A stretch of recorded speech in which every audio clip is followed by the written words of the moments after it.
Hello po, kumusta na po kayo? Ang aming lamisa na hindi pa naayos dahil kanina nung kumain kami, hinayaan lang namin yung kalat ba? Sabi ko ako na mamaya diyan mag ligpit. Mga anak ko nag-relax lang kami dahil ang panahon po sa labas ay umulan na naman kahapon. Hindi umulan kahapon. Ang ganda ng panahon dito sa Germany kahapon, hindi siya umulan at hindi siya masyadong malamig. Kaya nakapaglinis tayo ng auto, dalawang auto pa nilinis natin kahapon. Naglinis tayo sa labas konti sa sa garage namin dahil yung basura po na nakatambak diyan, kukunin na po yan sa Martes. Kaya na yung mga basura naman na hindi nila pwedeng madala, tinapon na namin kahapon. Tulad ng Christmas tree, yung lumang Christmas tree namin. Tinapon na kahapon. Tapos yung mga lumang bed dyan sa baba, kukunin na ngayong Martes. Maaga nila kukunin mga City Media ng umaga. Kukunin na nila yan. Kailangan namin yan siya ilabas bukas, Lunes ng gabi, ilabas namin siya. Pero hindi namin alam kung Lunes ng gabi namin ilabas dahil nga gabi na matulog yung mga tao, maingay ba matawagan tayo ng pulis, makasabaan tayo, mapagalitan tayo ng kapitbahay, ang ingay-ingay nyo, natulog na. Kasi Martin, alas 10 pa ng gabi matapos. Bukas na trabaho, panghapon siya. Kaya siguro, gagawin namin siya bukas ng maaga. Hindi namin alam. Basta importante, nandun naman lahat sa baba. Madali na lang siya dalhin sa kalsada kasi kailangan dalhin namin siya dun sa malapit sa kalsada ba dahil nga mas madali na lang sa kanila ilagay dun sa truck nila. Tapos po, pag naalis na yan sa Martes, dyan sa baba, ilinisan ko muna. Yung mga kalat-kalat, itapon ko yung mga natira pang mga gamit to na hindi naman kailangan. Itapon ko sa basurahan dahil maliliit na naman yun. Pwede yung tapon sa basurahan namin. At maglinis bago ipasok yung auto ang auto ni Uma. Dahil gusto ni Martin na ipasok ulit yung auto ni Uma sa loob ng garage namin dahil kasi sa labas palagi, wala nang flats doon, wala nang masikip. Dahil malaki ba yung auto namin, masikip na ba? Tapos may basurahan pa kami sa gilid. Sabi ni Martin, pasok niya ulit yung auto ni Uma sa baba, sa garage namin. Kaya kailangan ko siyang linisan. Pag sa Martes ng hapon na lang, pag nandito na si Fiona sa bahay ba, maglinis ako sa baba. Pag magandang panahon sa Germany, pag maaraw, maganda yung may gana ka maglinis sa labas. Pag ganitong panahon, gusto mo lang matulog, pero hindi pwede matulog dahil marami tayong trabaho. May asikasuhin pa tayo, may matanda pa tayong inaalagaan, Kaya, may pala itong damit ko, nagkain ako ng adobo ba? Nagluto ako ng adobo, nung nilabahan ko siya, hindi siya nawala, kaya bumili ako ng pantanggal ng mga mansya, mga tulad nito. Kaya paglaban nito, lalagyan ko siya, mawala na yan. Kapag magkapaglinis na ako sa lamesa, kalat. Nagligpit muna ako dito ba? Para magluto. Pakita ko po sa inyo yung lulutuin ko ngayon, Kung ano ang ulam namin. Mag-alas 3 na po dito. Hindi pa kami kumain dahil alas 11 na kami kumain ng almusal. Ang tagal namin kumain. Pag weekend talaga, tagal talaga kaming gumising. Maaga akong kanina, pero yung mga anak ko ba, matagal gumising, kumain. Kanya-kanya, si Martin nasa kwarto namin, nakahiga, nood ng TV. Yung mga anak ko naman, nasa kwarto nila, nood ng TV. Si Uma, nasa baba, nasa kwarto niya, nood ng TV. Si Michelle, nood din yung TV sa kwarto niya. Ako nasa kusina, kakain, maglinis. Sila nag-relax kanina, nagbanding-banding kami dito sa kusina. Kulitan ng mga anak ko. Tapos wala na silang cellphone. Tinago ko na, kinuha ko na. Nood na lang, TV na lang pwede yun na panoorin. Kasi mamaya, maligo na yan. Bukas, pasok na naman. Ang bilis lang ng panahon ba? Bernis pa lang yung isang araw. Ngayon, linggo na.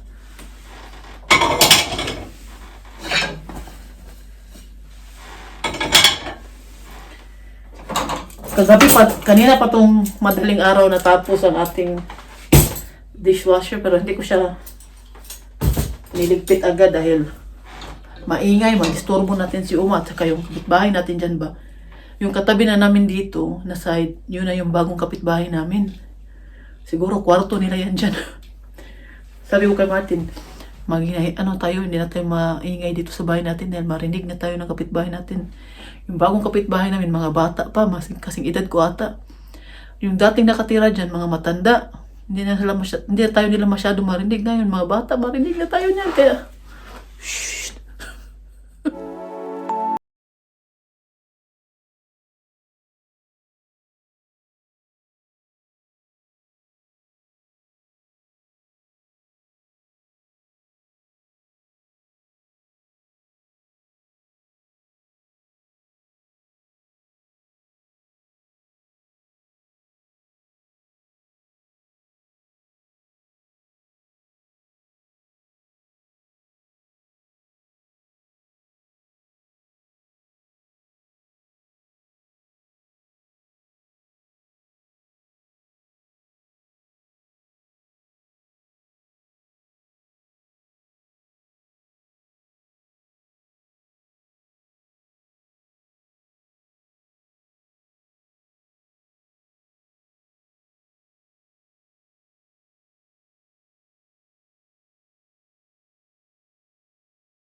Hi, Martin! Hoi. Ang lalaki sa bintana. Nakatingin sa labas dahil maulan. Hindi siya makalabas. Pero ang gwapo niya. Tingnan ko ninyo sa labas, umuulan. Walang katapusang ulan.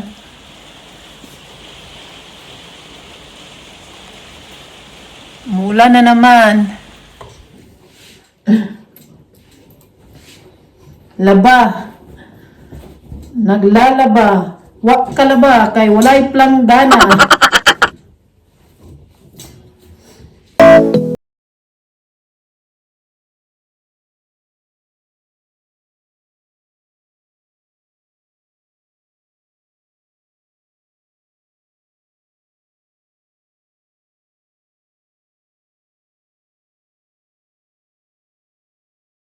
Maya-maya din kakain na tayo. Yan lang pong ginagawa ko ngayon. Gawain bahay.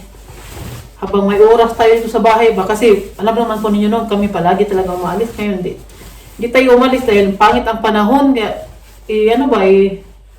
yung oras natin na nasa bahay lang tayo, magligpit, maglaba, para hindi dadami ang labhanan. Tapos asikasuhin ko pa mamaya ang mga bata, si Fiona, lalo na si Fiona dahil yung dalawa, hindi na kailangan ako pa magpaligo ba sila na maligo. Si Fiona kasi ako pa nagpapaligo sa kanya. Tapos si Philip, nilinisan ko yung tingan niya. Tapos kinukontrol ko kung nag-toothbrush na sila bago matulog. Yan lang po. Tapos si Uma ngayon, masakit na naman yung likod niya, makaupo. Gusto na naman humiga ulit dahil sakit daw. Ano ba? Mas okay sa kanya kung nakahiga. Dahil sumasakit yung likod niya. At sabi ko sa kanya kung palagi mo yung ginagawa, tas kunti lang yung kinakain mo, manghina ka na naman Kaya damihan-damihan din niya yung kinakain niya. Kanina kasi kunti lang yung kinain niya sa lunch ba. Pero sa almusal, naubos naman yung dalawang tinapay. Dalawang tinapay talaga yung binibigay ko sa kanya. Binibigay namin sa kanya palagi tuwing almusal. Tapos na. Ito kay Philip to. Dalawang tinapay yan palagi yung kinakain niya. Sa almusal. Tapos sa hapon, sa gabi naman, dinner niya, tinapay din, dalawa din. Kaya mamaya, dalawa din bigay ko. Tapos pagkatapos niyang kumain,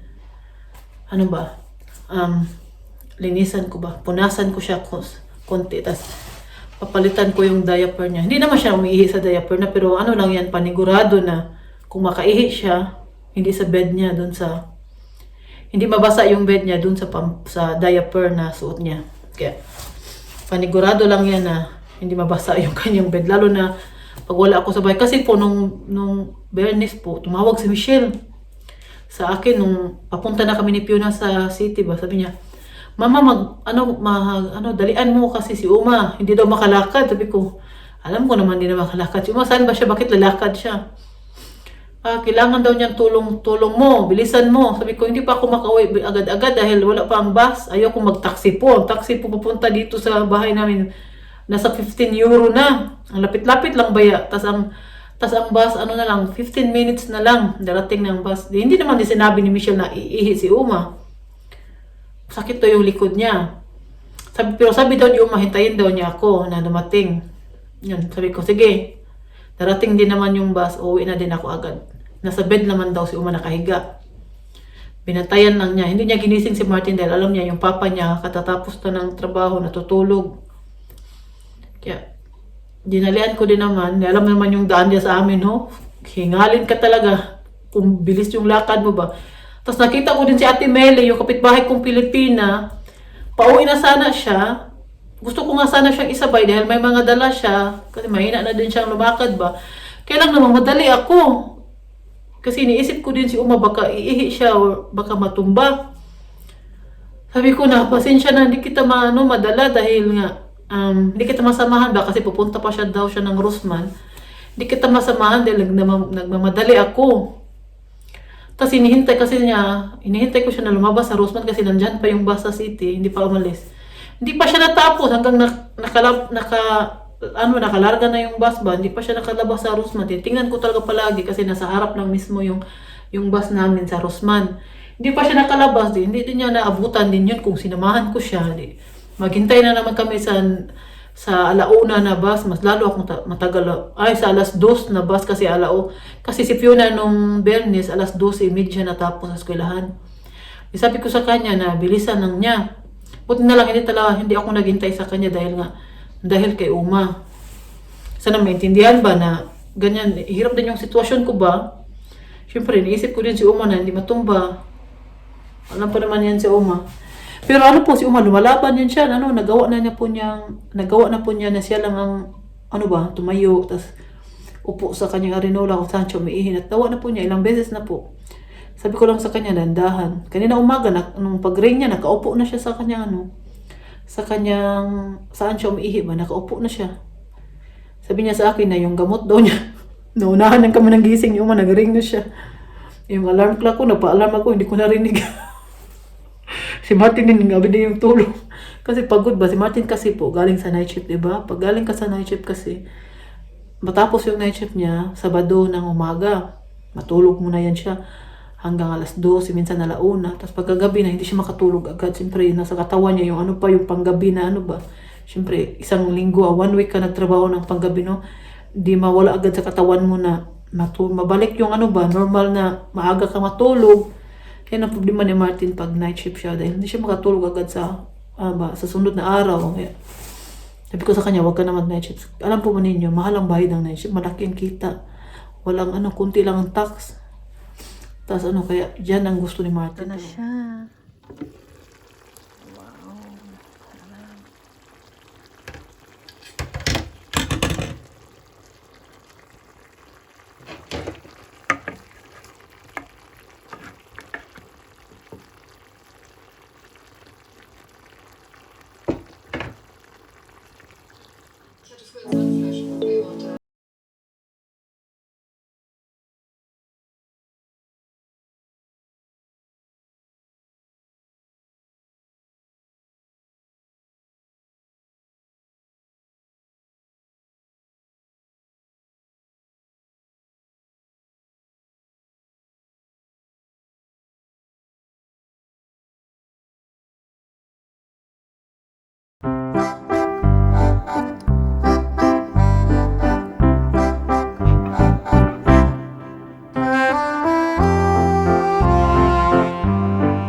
nag-request kasi ng isang bag at saka sing-sing. Plano ko po sana yung iregalo. Nung dumating po nung Sabado, yung karton, hindi po nag-doorbell yung nag-deliver. Pero nakita niya ako nung sumakay na siya sa auto niya, nakita niya ako. Tapos hindi siya nag-doorbell ba, nilagay lang niya sa harap ng pinto namin. Pero kasi nandun ako sa kwarto ni Uma, kasi pwede ko kasi matingnan sa email nila kung saan na yung package ko. Tapos nung time na yon, nung dumating na yung nag-deliver, nakita ko siya sa bintana ni Uma, so bumaba ako. Pero nung pagkababa ko, nasa auto na siya. Pero nakita niya pa rin ako kasi bago siya umalis ba, lumingon muna siya, timing na, nakabukas na yung pinto namin, kita niya ako. Nung pagtingin ko sa karton po, nung pagkarga ko sa karton, nagtaka na lang, may ano na ko ba, may kaba na ba? Dahil sa ibabaw, ano siya, para bang may sira siya, para mapasok talaga yung kamay, kung ipasok mo yung kamay mo. Nagtaka na talaga, sabi ko, kasi nung time na yun, dito yung kapatid ni Uma, sabi ko, mamaya ko na yung buksan dahil pag alis ng kapatid ni Uma, magtapon kami ng basura, kasi yung tapunanan ng basura, magsirado na, ano na lang, isang oras na lang, magsirado na sila, kaya nagmamadali kami dahil yung mga basura, nilagay pa namin sa auto namin. Sabi ko, mamaya ko na siya buksan. Tapos ako pa naman po, pag meron akong package na in order, meron akong package na dumating, hindi ko yan minsan binubuksan ko, lalo na pag excited ako, binubuksan ko yan agad. Pero nung Sabado talaga, kinakabahan ako ba, parang iba yung ko sa karton nung dumating. Sabi ko, bakit nakawin na? Mura lang naman yun ba? Pero yung brand niya, I guess po, nung pagkagabi na po, nung kinuha ko ng karton sa baba, sabi ko, buksan ko nga kasi ano talaga ako ba, baka may nawala. Tapos nung pagbukas ko po sa karton, bago ko po siya binuksan, kasi sinabi na yan ni Martin sa akin na kung mag-order sa online, lalo na pagmahal, lalo na videohan mo daw yung in-order mo, di ba? Kasi hindi lang yan, palagi na yan nangyayari dito sa Germany, mga ganyang bagay. Kaya meron ng insurance yung mga package kung magpadala ka, may insurance na. Tapos po, nung kinuha ko na siya sa baba, sabi kasi ni Martin sa akin na videohan ko daw. So, binidyohan ko naman bago ko buksan. Na talaga ako naman, yung kaba ko ba, iba na talaga ba? Sabi ko, may nawala talaga dito. Kasi yung kamay mapasok ba? Hindi niya kinuha yung bag, ang kinuha niya, yung sing-sing.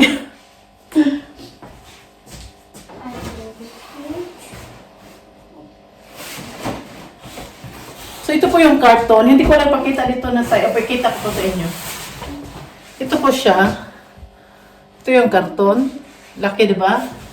Tapos ito po yung side na hindi plies pala. Ito pala na side. Ito po ang na side na nagtaka ako. Kasi nung pagdating po talaga, ano ito ba siya ba? Ganyan talaga ba? Sabi ko, makita mo talaga kung ano ang laman. So, hindi niya kinuha yung bag dahil malaki. Hindi niya makuha hindi niya magkasya dito dahil nga, malaki. Tapos tingnan po ninyo yung karton. Tingnan po ninyo siya, di ba?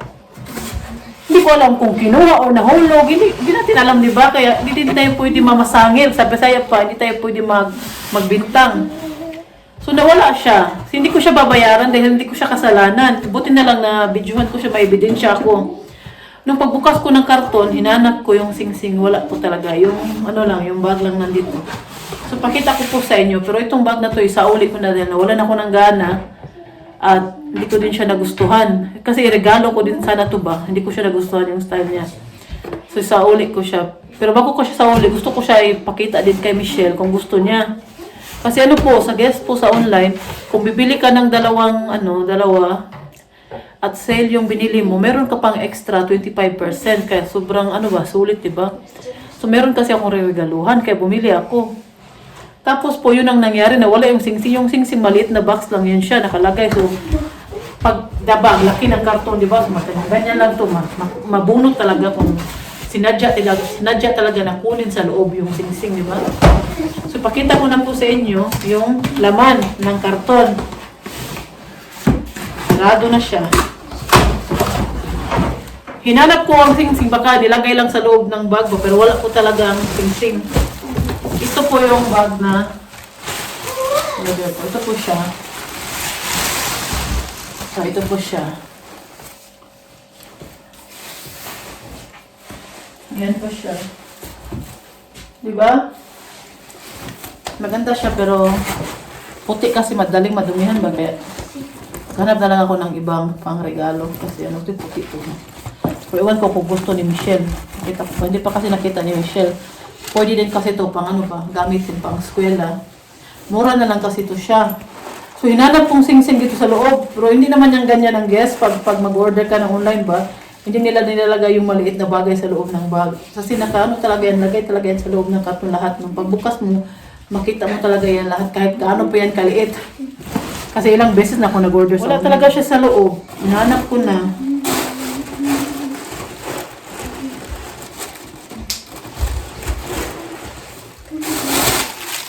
Labas mo natin itong mga plastic. Daming plastic oh. Nainis kapot makainis. Wala ba po rin. Wala po talaga siya dito. Okay, nakapot. How long is it sugar? Ano po ninyo? Wala. Mama, ako nasa sugar shooting. Sabay mo sila. Ito pa nalilig sa Wala po talaga siya dito. Kaya nawala yung sing-sing.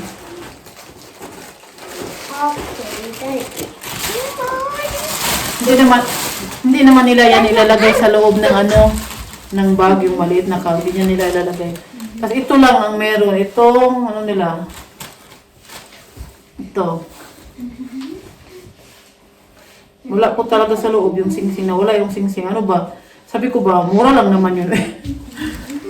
Ninakaw pa. O baka nahulog. Iwan ko ano nangyari sa sing-sing. Yan po, nawala yung isa sa in-order natin yung nakakainis dahil regalo ko po sana yun.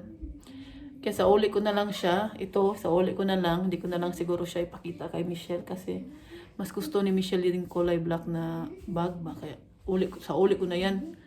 Nainis din ako dito ba din lang sira yung karton. Pinagtripan. Hindi ko din alam kung kinuha or nahulog.